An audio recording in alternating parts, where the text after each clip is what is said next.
Happy independence day. कैसे हैं आप सब लोग? बहुत मस्ती कर रहे होंगे। मैं मिस कर रही हूँ क्योंकि आज गुरुवार हो गया है और गुरुवार के दिन मैं बाहर का कुछ खा नहीं सकती।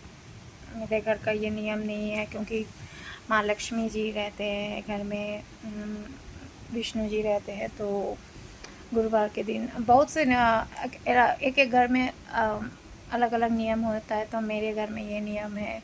फिर पूर्णिमा के दिन हम लोग चावल नहीं खाते हैं। रोटी में डाइजेस्ट नहीं कर पाती हूँ, तो हम लोग क्या है, मैं जैम ब्रेड ले लेती हूँ।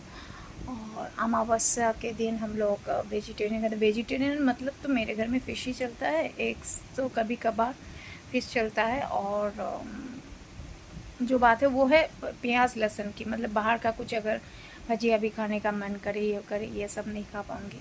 तो पता नहीं ये दिन क्यों हो गया गुरुवार में, तो होता है, कोई बात नहीं, आप लोग एंजॉय कीजिएगा। लेकिन मैं उन लोगों को उद्देश्य में बता दूँ जो लोग एंजॉय कर रहे, एटलीस्ट ये तो जान ले दे इंडिपेंडेंस डे कैसे हुआ, क्या इसके पीछे हिस्ट्री है, ये है। लेकिन ज़्यादातर जो मैं न्यू जनरेशन की बात कर रही हूँ, जो अभी स्कूल में पढ़ रहे, कॉलेजेस में जा गए हैं, तो शायद उन लोग को हिस्ट्री ये सब इतना इन डेप्थ नहीं मालूम जो हम लोगों को मालूम है। उन लोग को यही मालूम है बस आज का दिन छुट्टी है, एंजॉय करो।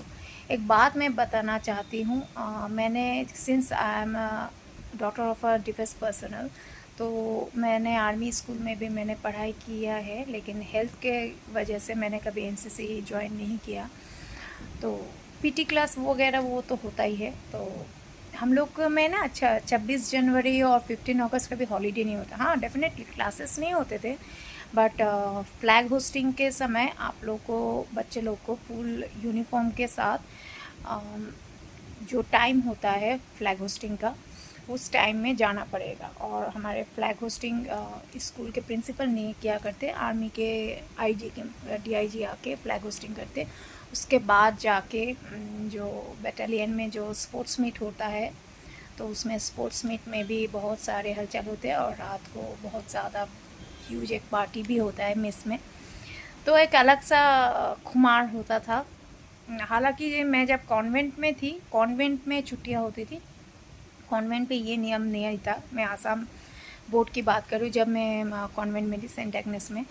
लेकिन जब मैं यूपी में गई थी, वहाँ मैं आर्मी स्कूल में थी, तो अल्मोड़ा में, तो वहाँ का नियम अलग है। मतलब मैंने हर एक स्कूल का एक एक नियम देखा है। अच्छा, जब मैं नॉर्थ बंगाल में पापा की पोस्टिंग थी, तब मैंने कब, कोई नहीं समझ सकता, मैं उतनी छोटी सी उम्र में, ढाई ढाई साल की उम्र में, मैं पाठशाला में भी गई हूँ। वो जो स्लेट होता है, वो जो चौक होता है, वो जो एकदम स्लिम वाला जो चौक होता है, उससे लिखना, मैं पाठशाला में भी गई हूँ। मतलब ये सब नॉस्टैल्जिक एक्सपीरियंस गैदर करना बहुत अच्छा लगता है।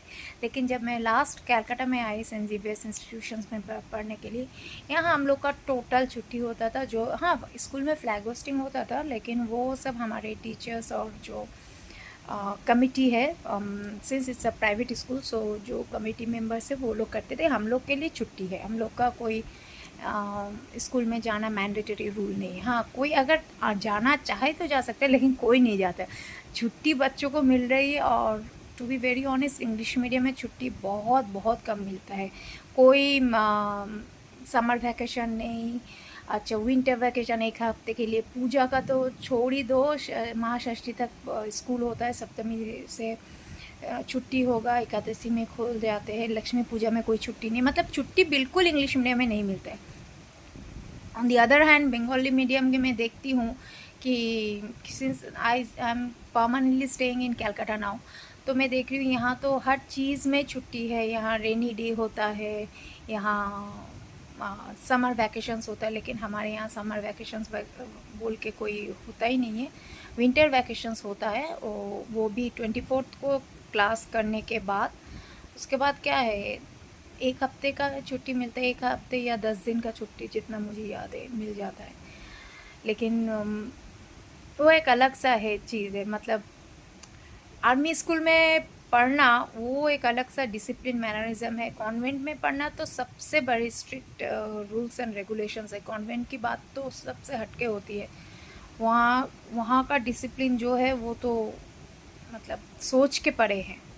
मतलब वहाँ ऐसे है कि they don't have any mercy that they are treating a children, they are treating a literal children. मतलब मैं क्लास 2 में तब पढ़ती थी। मैं जब कॉन्वेंट की बात कर रही हूँ, मैं तब क्लास 2-3 में पढ़ती थी। तो इतना स्ट्रिक्ट डिसिप्लिन है वहाँ के सिस्टर्स को, सिस्टर्स और नॉन्स और फादर्स लोग चलाते हैं। तो बहुत ज़्यादा डिसिप्लिन होते हैं। और बहुत लोग टॉन्ट करते हैं बंगाली आती नहीं है क्या। देखिए मैं एक बात बोल देती हूँ, बंगाली मुझे टुकड़ों में आती है, लिखना पढ़ना नहीं आता है। लेकिन जो पढ़ाई मेरे माता पिता ने इतना खर्च करके मेहनत करके मुझे जो पढ़ाया है, अगर वो पढ़ाई मैं अपनी ज़िंदगी में ना यूज़ करूँ तो उस पढ़ाई का मेहनत का क्या फल होगा। और हम लोग के जो मुझसे इत्तेफाक बिल्कुल रखेंगे, जो लोग कॉन्वेंट में पढ़े हैं उन लोग जानते होंगे कि कॉन्वेंट का एक नियम है, जब पेरेंट्स मीटिंग होते, गार्जियंस मीटिंग्स होते तो वो लोग पिच करते हैं कि आप घर में भी, हमारे यहाँ बच्चे 8 घंटे रहते हैं, आप घर में जितना हो सके बच्चे से इंग्लिश में बातें कीजिए ताकि उन लोग का इंग्लिश का प्रोनाउंसिएशन वगैरह फलाना फलाना सब कुछ अच्छे से अच्छा हो। हिंदी और या आप लोग के जो मदर टंग है उसमें बात मत कीजिएगा। सो habit is the second nature. तो हैबिट उससे उससे एनवायरनमेंट और वो हो भी क्यों ना, क्योंकि मेरा जो बैकग्राउंड है, वो जो माहौल है, मैं तो क्यों सिविलियन का बैकग्राउंड नहीं दो। हम लोग का जो आर्मी का कल्चर है वहाँ भी तो हर टाइम मतलब अगर 10 वर्ड्स निकालो तो उसमें से तो 8 वर्ड्स इंग्लिश का ही होगा, 2 हिंदी का होता है, बंगाली का तो कोई जगह ही नहीं है। तो इसीलिए मैं सीख नहीं पाई। लेकिन यहाँ आके बिल्कुल मैंने सीखा है, टूटी फूटी बंगाली से ही काम चलाने के लिए सीखा है। बट आज की ज़िंदगी में बता दूँ, English is a must language. no matter how much you are academically educated, but you need to brush up as much as you can through the way of learning English. मुझे याद है, मुझे कॉलेज के दिन की याद है, मेरे ऑनर्स का फर्स्ट ईयर चल रहा था। तो एक लड़की थी, मेरी क्लासमेट थी, मेरी पीआर थी। क्लासमेट भी कह सकते, you can say it in a sophisticated word, PR जो थी।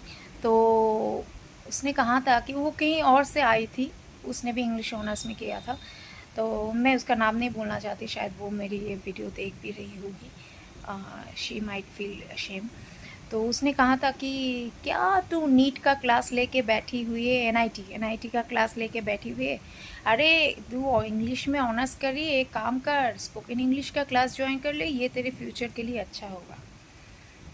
तो मैं मन ही मन मुस्कराई। उसके बाद मैंने सॉफ्टली उसे कहा कि देख, मैं एक आर्मी बैकग्राउंड से हूँ, कॉन्वेंट एजुकेशन है मेरा, आर्मी स्कूल में पढ़ी हूँ। यहाँ भी मैंने इंग्लिश मीडियम में मैंने अप टू आईएससी मैंने किया है क्लास 12 तक। तो इतना कुछ अगर मैं पढ़ने के बाद, पढ़ाई करने के बाद मुझे अगर स्पोकन इंग्लिश क्लास ज्वाइन करना है तो इससे बेहतर है मैं सुसाइड ही कर लूँ।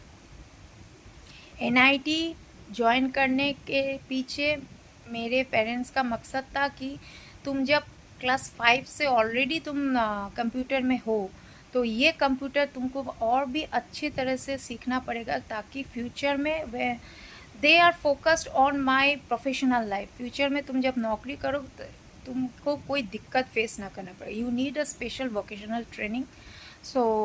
और इसीलिए पापा ने और एडमिशन करा कि मैं कंप्यूटर देख के भागती थी। वो एक ही क्लास था मेरे स्कूल में, मैं स्कूल की बात कर रही हूँ, जहाँ मैं बंक करती थी, लेकिन मेरे जो टीचर रहते थे, कहाँ है प्रियंका, कहाँ है, नहीं आई ना, उसको पकड़ के ले आओ। मतलब लिटरली मुझे ड्रैग करके मेरे क्लासरूम, या मैं अगर लाइब्रेरी में बैठे नॉवेल्स पढ़ रही थी तो लिटरली वहाँ से मुझे मेरे दोस्त लोग ड्रैग करके ले आते थे, क्योंकि मुझे कंप्यूटर से सख्त नफरत है। पता नहीं क्यों मुझे इट इक्स मी।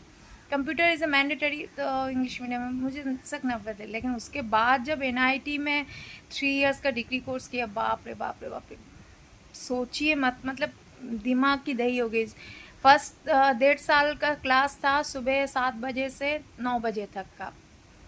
तो तब मेरे पति मुझे गाड़ी में छोड़ दिया करते थे। मैंने कहा था कि मैं शादी के टाइम पे मेरी माँ ने एक गाड़ी गिफ्ट की थी उन्हें, उसी गाड़ी में जाके मुझे छोड़ दिया करते थे। उसके बाद मैं घर आती थी, 1 घंटा टाइम लगता था फ्रेश होने में।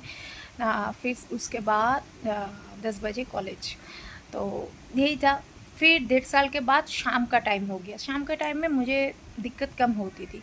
शाम के टाइम में फिर 7 से 9, सुबह का भी टाइम था फर्स्ट 1.5 ईयर 7 से 9, और शाम के टाइम पे भी 7 से 9 का टाइम था। तो ऐसे करके करके चला गया। लेकिन ट्रस्ट मी, आज तक कलकत्ता में जो NIT का हेड ऑफिस है वो रॉयल स्ट्रीट में है। आज तक मैं सर्टिफिकेट लाने नहीं गई।